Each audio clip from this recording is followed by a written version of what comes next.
I was a baseball card guy. I like collecting cards from the time I was a kid. How did you get into the watch market? Was it the appeal? Was there a story? Did somebody inspire you? What's the story? There's actually a great story. The nickname I go by around the company is they call me the founder. Long story, I'll tell you later. But what happened was I was in banking. I was working for Deutsche Bank at the time, commuted to New York City 2 hours each way from Philadelphia. It was a bit of a rough commute. I unfortunately was there on 9/11 as well when it all happened. Our office was World Trade Center 4. I get approached by a guy that comes to me. He's like, Roman, you know all this internet stuff. I'm like, well, it's a little bit more complex than that. I manage Deutsche Bank's global payment system, which processes $42 billion a month, and I'm run a team that manages the hardware, right? And he's like, well, yeah, whatever. He had no idea. He's like, well, eBay's kind of blowing up. I sell watches. I know you like watches, and I always love watches due to the mechanics because I'm an engineer by trade. How about I give you some watches and you put them on eBay and sell them and make a profit. Your cost is $10. You can sell it for $12. My response to him was, and this is a guy I've bought watches from before. My response was like, that's never going to work. Who the hell's going to buy $10,000 watches on eBay? What year is this, by the way? We're going back to 2001, okay. 2002. Got it. My business started when my wife was 6 months pregnant with my son. So it's as old. My son's going to be 22. That's how old my business is. And I'm like, this is never going to work. Of course, it pays to have a wise woman on your side. He goes, I think this might work. We should give it a shot. I said, all right, because I don't have enough to do at the bank. So we started doing this part-time. She was helping me out, taking pictures with a digital camera, which was like 4 megapixels. Lo and behold, 6 months go by, a guy buys a $9,650 watch. It was an Audemars Piguet Royal Oak City of Sales limited edition to 1,000 pieces. I remember it till this very day. If you have the kind of time to scroll back on eBay feedback on our store, about 50,000 pages, you can actually find that sale. Guy from Germany sends me a wire, $9,650. I'm like, okay, maybe this can work. What'd you make on that deal? I made $1,100. Okay. So is that real money at the time for you? Like, are you and your wife sitting? So I'm making at the time. I'm living comfortable. I'm making $125,000 a year plus bonus at the bank. My wife was at home at the time, and I'm like, okay, well, this is nice. Now after taxes, that paycheck dwindles down to about $7,000 a month, which was really good money 20 years ago.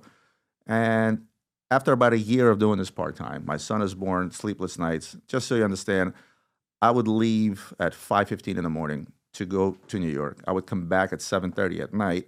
My son was already asleep, and he was asleep when I would leave. I would see him on the weekends, literally. And then I would do this stuff part-time. Again, there was no iPhones back then. There was no this high-speed technology. So I would do this part-time, and sometimes I'd get to bed at 2 o'clock in the morning. Plus, the team that I ran were 12 guys that worked out of Singapore. 12-hour time difference. So sometimes my lunch meetings were at 2 o'clock in the morning. Let's just say the bags under my eyes speak for themselves, right? I worked an average of about 40 hours to 50 hours at the bank and another 30, 40 hours doing my own thing. And I did that for almost 3 years. Having a conscious mind that I have a family to support, I have a son, we just bought a new house, I realized that I'm going to have my side business bring me an income of 1.5 of what I'm making now to feel comfortable that I can leave the corporate world. And it was a tough choice. I was progressing really fast where I was. I had an opportunity to go far with the bank. But I did see economy shift post 9/11, and I saw a lot of guys get up and leave one day. And I'm like, do I really want that to be me? If I mess something up, let it be on me, not a corporate decision. I never blamed the bank for it. It was a proper corporate. They'd let go of 15,000 employees at that point, mostly out of New York. Every other guy on my floor got up and left. And I said, you know what? I'm here. I'm making the same amount of money as the bank is bringing me. I can support my family. I'm going to go full time. And then the website came, and the rest, as they say, is history. Very cool. Congrats on the success. Thank you. With watches. I think the way, how did you and I was looking at buying what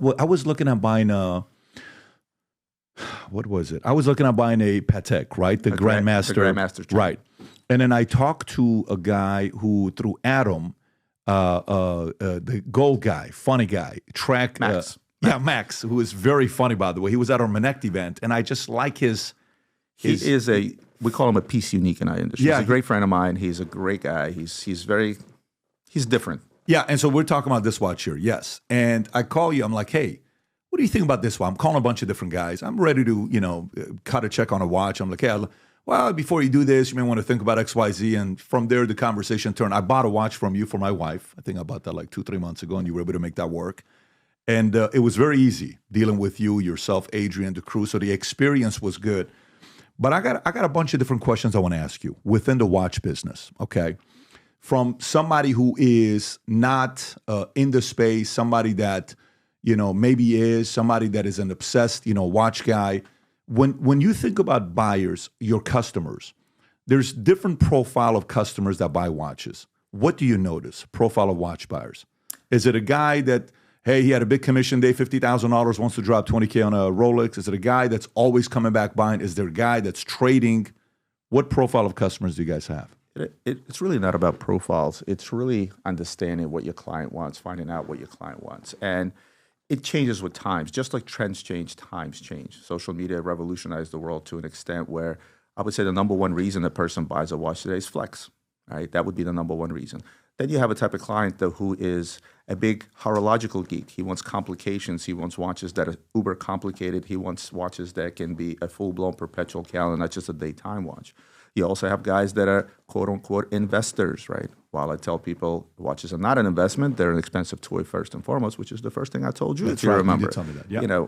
You were the one that came back to that. I can't believe you're talking me out of a $5-6 million watch, right? But there's a reason for that, because my job is to educate the consumer first and foremost to a point where they would feel stupid to buy anywhere else, regardless of price, within reason. That's always been my motto.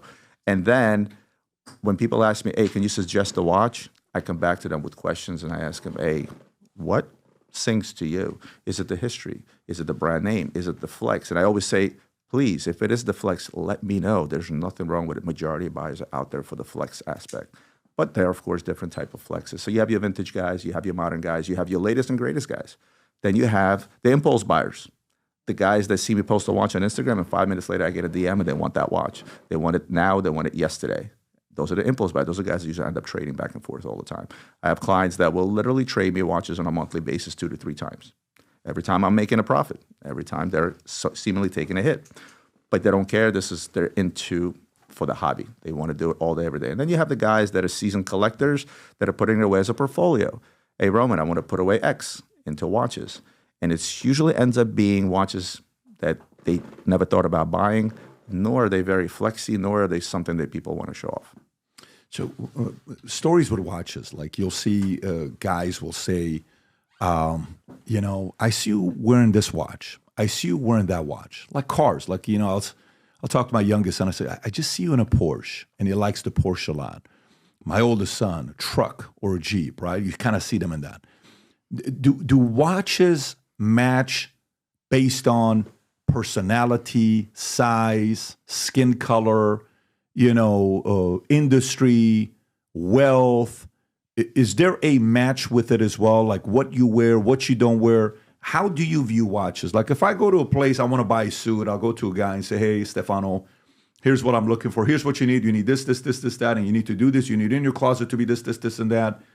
How do you, to a buyer, somebody that's thinking about buying a watch, when it comes down to buying a watch, you got to keep in mind with this, that. What would that be? So it used to be very stereotypical. Your stockbroker had the gold Rolex, right? Your car salesman had the gold Rolex, right? And most of the stuff was Rolex.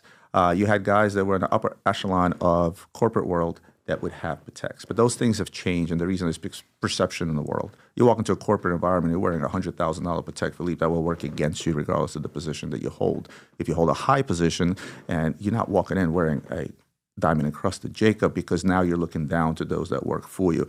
We have become so infatuated with perception and how we're seen by others that everything you just said has gone away as we know it. However, there are certain questions that I would ask an individual in regards to, hey, what do you do? What's your day-to-day look like? Who do you interact with on a daily basis? If you're a plumber coming to fix the plumbing in my house, you're not going to come in wearing a big diamond watch. So a lot of the stuff comes down to practicality, right? Hey, do you have an active lifestyle? Do you go skiing all the time? Are you riding motorcycles? Are you riding bikes? What do you do on a daily basis where I can put you into a watch that can withstand it? But the very first question is budget, because I say buy what you like first and foremost within the budget that you can afford.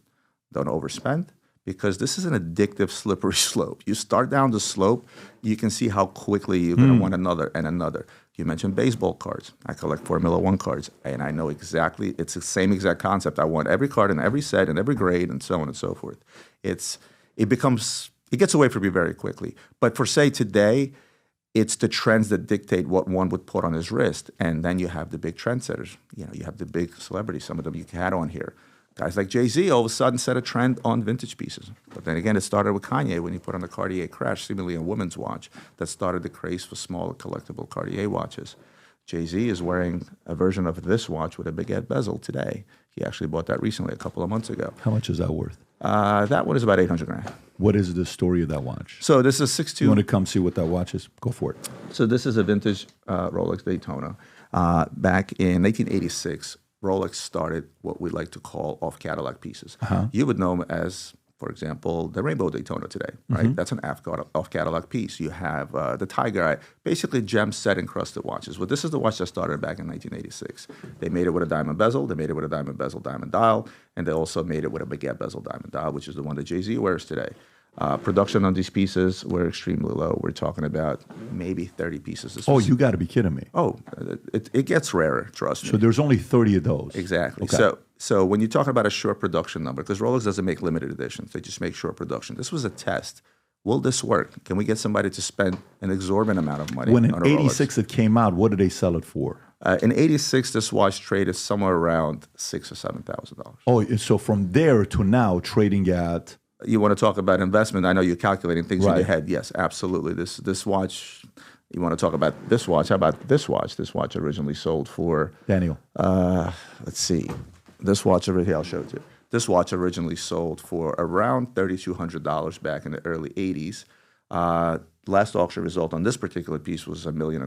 What is it? It's a Patek Philippe 3700. So all the Nautiluses that you know today were born from this watch when Genta designed it back in 1976, like the Royal Oak he did in 72. Of course, that one's a little bit more special. That was made for the Sultan of Oman, the late Caboose. This was? Yes. And that's, see that little stamp on the dial? Yeah, that's... So one without it would be about a $300,000 watch. That little stamp makes $1 million difference. That little stamp makes $1 million difference. Yes, and there's a steel version of it as well, which was a few $100s. And again, same stamp. There's only 12 of these known in the world. There's 6 of these. There's also a white gold version that we sold. There were 3 in the world. One is in a museum, one we sold, and one belongs to a collector in Germany who's got more money than Germany. So that one sold for $2 million. So you sold that one for $2 million. Yeah. So what is this one going to sell? So this one is going to be $4.25. $425. Yeah. Okay. So what else? What else you got here with the watches? So when it gets to rarity, and this is a lot of times this tickles people's interest. They're like, oh, what do I go with? And I start telling them a story. And it's not a story. It's not a salesman-y story. It's a real story. So there's 12 of these watches in the world. Seemingly a Rolex Daytona, if you look close enough, it's got a blue dial. This was a friends and family executives edition, right? This particular watch has provenance. It used to belong to Adam Levine. But there's only 12 of them. And they were given to high executives and friends of the Rolex family. So this was never sold publicly. This was never sold to an individual. It was only given as gifts to high executives as well as certain friends of the brand. 12 ever made. They rarely come out in the market. They rarely trade, right? But then you can flip the What would that trade for? This one was $650,000. $650, and there's only 12 of those? Yeah, just so you know, a regular Daytona today retails around that $50,000 price range. Okay, I got it. So let me ask you a question. So let's just say I am holding a special birthday for my 50th, which is 4 years from now. And I want to go get a custom Rolex watch build or whatever brand it is that I want to get it built for a number of guests. That would be the example. For me to work with them to build something custom Will never happen. will never happen. They will never do it. Why not? Because Rolex is so exclusive, and all these brands are so exclusive. You made a video that I reacted to where you talked about, hey, you can get a few Patek Philippe watches from Patek, and then they'll make you a custom watch. They will never do so. It will never happen. Patek and Rolex, they keep a lid so tight that at this point, they don't need this, nor do they want to create that chaos, because they know that the minute you do that, and you make a limited run of 50 Rolex watches or Patek watches, those watches are going to be 10x value the minute you walk out that door, and they don't want that. See, what you just did right there, telling me about that Patek will never do that, that's why I don't trust watch salesmen. Because the guy that told me that in the Venice store when I bought a Patek watch. Majority of the staff that staffs these boutiques, they have zero availability on the stuff that you want. Yeah. They're clueless. Guys, I get 1 million DMs a day. You guys are asking me, how do I get into the watch industry? Well, I've been doing this for 22 years. I don't have time to answer 1,000 DMs a day. I try my best. However, all those questions can be asked of me on Minect, and all the proceeds from those will go to my charity. If you enjoyed this video, you want to watch more videos like this, click here. And if you want to watch the entire podcast, click here.